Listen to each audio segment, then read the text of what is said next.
Gregory Wright. With major respects. Part number 1. Official video recording. So, I'm in what I call my studio today, partially because I want our audience to feel like they are a major part into the creation of the Writer Audio Network production. Even though it has been 2 years since I wrote the first draft of this, so I guess you could say it's going to be really different this time, which it is going to be different because nothing stays the same. The times change, the people change, we all change, and we're off to a good start. Today I will be reading you a part of what is unreleased work, and the title of the work is called The Magic Lock Investigation Thriller. I think it is a really unique creation. The idea came from my niece Aubrey, and I dedicated the book to her and another friend of mine, Taylor. What we will be reading today is only a fragment of the book, because as of right now, it isn't finished. But when it is finished, I will give you an update on it on my second official channel called Plum Media, GAN2. These channels are going to take a lot of work, but they will eventually get done. Now, to read you this great and amazing story. Chapter 1, The Very Start. And so it begins on a stormy night in the town of Thriller Bank. The thunder roared and carried on, leaving no signs of any cats roaming the streets. The night got so intense that many children were forced to sleep in the basements of their two-way apartments while their parents rested upstairs in their comfortable bedrooms. The nice and cozy-like structure of the two-way apartments were built from red and green bricks with 2 sheets of silky padding engraved into the walls. Every inch of the inside had been carefully insulated with carpet surrounding every wall. It was almost ridiculous to imagine what an environment that was. The night carried on with stormy winds, shaking the two-way apartments by ridiculing them. At this point, the apartments were shaking submissively, like a ship in a violent tsunami. If only. But this storm was quiet, obedient, and fierce too. It was none like other. Down the stairs slid 2 teenage boys, Jack Irwin and Ricky Stone. They were not even related. Jack's mom left him when he was just 4 years old. He had to do a lot of things on his own, because his brother Marty moved to Florida with his wife Emily. He hasn't seen him since then. Now, he is a best-selling author and he has 5 kids. They are a wealthy couple because of the book he just published called 17 Years Younger. It was about how he had weighed 250 pounds in the 9th grade. Now he is just skin and bones. Ricky, on the other hand, is a boy of age 15 who doesn't mind weather. He is 5'4" and has brown shaggy hair. He moved to Thriller Bank with his family and pet dog named Scotty. They bought him at a pet store in Gravestown 2 years ago. The owner originally said that the dog was unhealthy and it would never live to see tomorrow.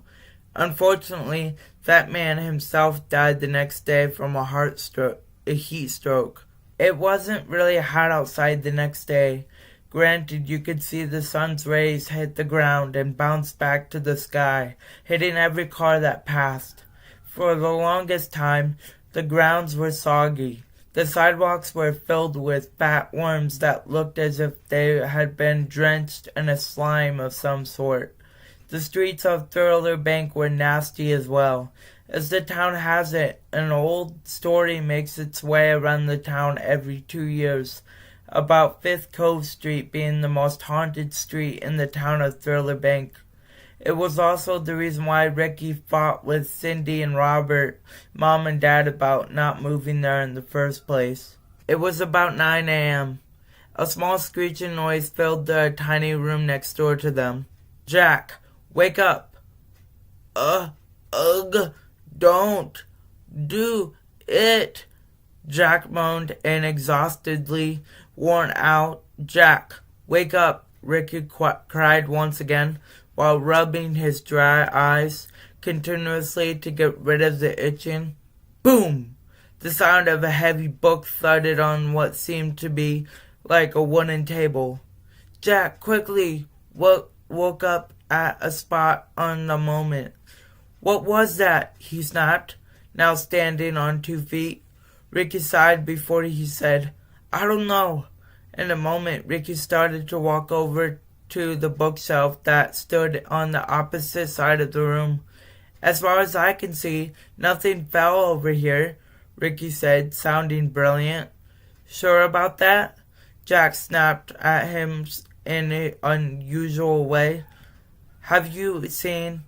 Just before Ricky finished his sentence, a big bang occurred just outside the apartments. It was almost similar to the time when he was at his grandma's house, and a chunk of ice broke from off of the frozen roof in the season of winter.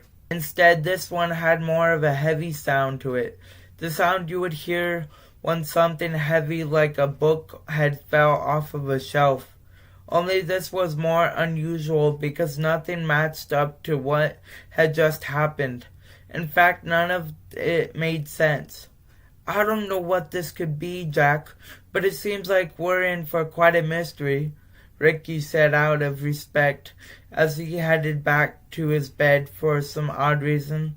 The bed that Jack and Ricky shared normally when it was stormy outside, and for a moment of luck, the mystery of the noises had stopped, as a sudden tremor of wind blew outside with an occasional sound of thunder and lightning had struck its bolts just 10 seconds before, all while Jack and Ricky stood trapped in the basement with nothing to talk about except for the big boom they had just heard about nearly a minute before. As crazy as this sounds, I think it's just thunder. Maybe we're overreacting, you know. Like what Mom and Dad tell us about the news in the World Wide Web, Jack suggested out loud with a little bit of enthusiasm and positivity in his voice and character. Now speaking without thinking, Ricky blurted out, Well, you don't believe me, do you? As he reached over beside him on what appeared to be a little shelf made from some old wooden plaster-like material. Well, Jack started to speak out solemnly, with his eagle-like character now changing due to some mistake or language. Well, what? You were going to tell me something, so finish what you were going to say. You know. Ricky spoke back with a tad bit of negative self-esteem and so-called arrogance. Well, as I was going to say, what is there to believe you about? There's no explanation for your arrogance. You have to explain yourself a little more, you know, Jack said with confidence in his words, now moving over to see what Ricky had in his hands. What is that? Is that your some kind of proof? Some bogus work you made to call out the duties of nature? Jack said, sounding stupid with his negative comeback. No, Ricky said, sounding obvious. Then what is it? Jack asked, now adjusting his pillow so that he could sit up and look at whatever Ricky had in his hands. It's the big dictionary of myth and legend access. Ricky spoke freely, now opening the book up to a letter M. It's that what? Jack cried with a baby-like tone in his 14-year-old voice that sounded as if it were cheaply recorded in an early 1950s music studio. Just take it and that it gives answers to mythical problems, or what you call magical reality spans, which are basically just out of the ordinary. Ricky spoke out with just a pinch of nonsense in his words. Let me see, Jack said, questionably demanding his pardon. "Oh, there it is." Ricky spoke, now moving over a little bit to get at least a few feet away from him before he got too close. Ricky glanced at the book real quick as he read the definition of mystery in his head before he read it out loud like this. The epic book called Iliad is a mystery, and so is the word mystery itself. It's filled with rich definitions and words of use. However, one can conclude the mystery of Homer, the writer of Iliad. As a smart, brave man, a warrior, he stopped reading now to realize that he had been proved wrong by his brother Jack for what seemed like every day, but he couldn't let it control him. He had to prove his brother wrong, but it wasn't until Jack looked at him for a moment and said, "Man, can't you ever be like me, not letting anyone get to you, or are you going to continue to be the one that believes everything he reads?" Ricky stared at him for a moment, and then he continued on by saying, "You do you, and I'll do me." Then the room was silent, and the noise stopped. But the story doesn't start like that. It starts when Mom shouts, "Boys, time for breakfast." And once she said that, they were no more than dressed and out of bed, but they were dressed and up the stairs in no time, while ready for the day to begin with the great mystery, the magic lock investigation thriller. Thank you guys for watching this first segment. Stick around for more segments like this one on G the Writer Audio Network.